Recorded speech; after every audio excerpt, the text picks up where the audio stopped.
Здравейте и добре дошли в моя канал. Аз се казвам Ива, а това е Divine Time с диабет тип 1.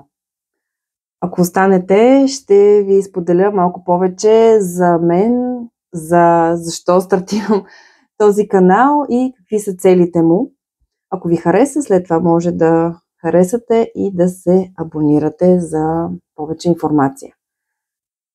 Добре, аз се казвам Ива, както вече споменах. Майка съм на 3 деца, нашето 5-членно семейство. Миналата година претърпя нещо изключително трансформиращо и преобръщащо и това е диагноза с диабет тип 1 на най-малкото ни момченце, което по това време тогава беше на година и 9 месеца. И както за всички родители, това е голям шок.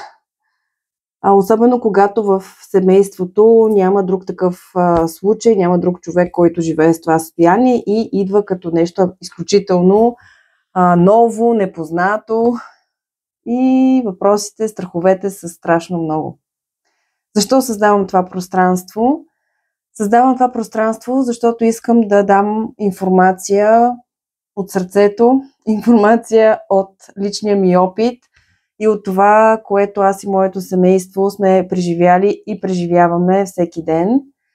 Надявам се с тази информация да бъда полезна на родители, на даващи грижа хора за деца и подрастващи.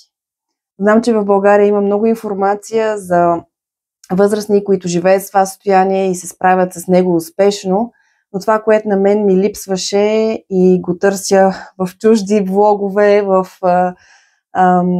чуждестранни такива канали, всъщност е информация за диабет тип 1 при дечица.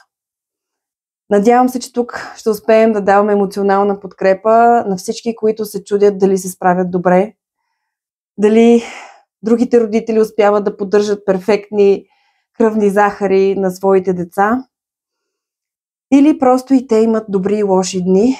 Така че това пространство е за споделяне. И то не е само от мен към вас, а се надявам и на вашата обратна връзка. И най-вече да знаете, че не сте сами. Вие сте обичани и вашите деца също.